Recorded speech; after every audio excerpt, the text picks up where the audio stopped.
ಹಾಗಾಗಿ ಇವತ್ತು ಇದೆಲ್ಲ ಡೈವರ್ಟ್ ಆಗ್ಬೇಕು ಈ ಫೇಲ್ಯೂರ್ ಅಂಥೇಳಿ RSS ಬಗ್ಗೆ ಮಾತಾಡ್ಬಿಡು. ಅಂದ್ರೆ ನಾವು ಅದಕ್ಕೆ ರಿಯಾಕ್ಟ್ ಮಾಡ್ಬೇಕು. ನಾನು ಅದಕ್ಕೆ ರಿಯಾಕ್ಟ್ ಮಾಡ್ತಾ ಇಲ್ಲ. ನೀವು ಅದನ್ನು ನಾನು ರಿಯಾಕ್ಟ್ ಮಾಡಿಲ್ಲ ಅಂತಲೇ ಹೇಳ್ರಿ ನೀವು.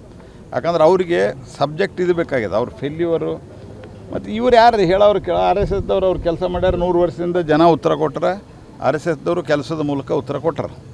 ಸೊ ಹಿಂಗಾಗಿ ಇದ್ರ ಬಗ್ಗೆ ಯಾವೇ ಹೇಳುವಂಥ ಆ ರೀತಿ ರಿಯಾಕ್ಷನ್ ಮಾಡುವಂಥ ಅಗತ್ಯ ಇಲ್ಲ. ಕಾಂಗ್ರೆಸ್ಸು ಇವತ್ತು ಅದು ತನ್ನ ಮಂತ್ರಿಮಂಡಲವನ್ನು ರಚನೆ ಮಾಡಲಿಕ್ಕೆ ಸಾಧ್ಯ ಇರಲಾರದಂಥ ಒಂದು ದುಸ್ಥಿತಿಗೆ ಕಾಂಗ್ರೆಸ್ ಪಾರ್ಟಿ ಬಂದಿದೆ. ರಾಹುಲ್ ಗಾಂಧಿ ಎಲ್ಲಿದ್ದಾರಂತ ಗೊತ್ತಿಲ್ಲ. ಅನೇಕರು MLAಗಳು ಅವರು ಇವರು ಸಹಿತ ಕಾಂಗ್ರೆಸ್ ಅವ್ರು ಮಂತ್ರಿ ಆಗ್ಬೇಕಂತ ತಿಳ್ಕೊಂಡಲ್ಲಿ ರಾಹುಲ್ ಗಾಂಧಿ ಮನೆ ಮುಂದೆ ಮತ್ತು ಪ್ರಿಯಾಂಕಾ ಅವ್ರ ಮನೆ ಮುಂದೆ ಹೋಗಿ ಕೂತಾರ. ಆದರೆ ಅವರಿಬ್ಬರು ಎಲ್ಲಿ ಕಣ್ಣಿಗೆ ಕಾಣವಲ್ರು. ಒಂದು ತಿಂಗಳು ಯಡಿಯೂರಪ್ಪನವ್ರು ಇದ್ದಾಗ ಮಾಡಿರಲಿಲ್ಲ. ಯಡಿಯೂರಪ್ಪನವ್ರು ಇದ್ದಾಗ ಆವಾಗ ಒಂದು ತಿಂಗಳು ಅವಾಗ ಮಾಡಿರಲಿಲ್ಲ. ಒಂದು ತಿಂಗಳಾದ ಈ ಒಂದು ತಿಂಗಳು ಮುಗಿದು ಹೋತಲ್ಲ ಇದು.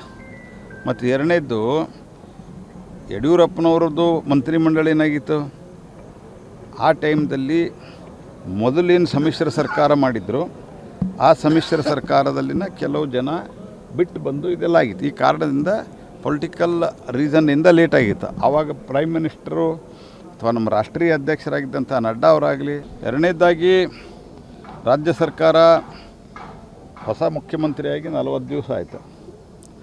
ಒಂದು 8-10 ದಿವಸಕ್ಕೆ ನನಗೆ ಪ್ರತಿಕ್ರಿಯೆ ಕೇಳಿದ್ರು, ಏನು ರೀ ಇನ್ನೂ ಏನು ಕೆಲಸ ಶುರು ಆಗಿಲ್ಲಲ್ಲ ಅಂತ. ನಾನು ಅವಾಗ ಹೇಳಿದ್ದೆ ಒಂದು 8-10 ದಿವಸ ಆಗ್ಯದ, ಸ್ವಲ್ಪ ನೋಡೋಣ ತಡ್ರಿ ಅಂತ. ಈಗ 40 ದಿವಸದ ಮೇಲೆ ಆಯ್ತು. ಮಂತ್ರಿಮಂಡಲ ರಚನೆ ಮಾಡಲಿಕ್ಕೆ ಆಗಿಲ್ಲ. ರಾಹುಲ್ ಗಾಂಧಿಗೆ ಯಾವಾಗ್ಯಾರ ಎಲ್ಲಿ ಹೋಗ್ಯಾರ ಅಂತ ತಿಳ್ಕೊಂಡು ಯಾರಿಗೂ ಗೊತ್ತಿಲ್ಲ. ಕಾಂಗ್ರೆಸ್ದವ್ರು ಕೇಳಿ ನೋಡಿ ರಾಹುಲ್ ಗಾಂಧಿ ಎಲ್ಲಿದ್ದಾರೆ ಅಂತ ಕೇಳ್ರಿ ನೀವು. ಉಳಿದಿದ್ದೆಲ್ಲ ಊರು ಬರೀ ಮಾತಾಡ್ತಾರೆ.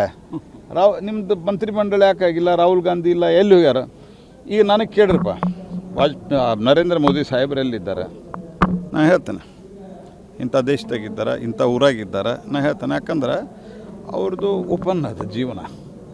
ಇವ್ರು ಎಲ್ಲಿ ಹೋಗ್ತಾರೆ ಗೊತ್ತಿಲ್ಲ. ಅದಕ್ಕಾಗಿ ಕ್ಯಾಬಿನೆಟ್ ರಚನೆ ಮಾಡಲಿಕ್ಕೆ ಆಗ್ತಾಯಿಲ್ಲ. ರಾಜ್ಯದಲ್ಲಿ ಬರ ಬಿದ್ದದ, ಕೃಷಿ ಸಚಿವರಿಲ್ಲ. ಇವರು ಎಲ್ಲ ಕಡೆ ಹೋಗಿ ಒಂದು ಜಾಲಿ ಟ್ರಿಪ್ ಹೊಡಿತಾ ಇದ್ದಾರೆ ಯಾರೋ ಮುಖ್ಯಮಂತ್ರಿಗಳು.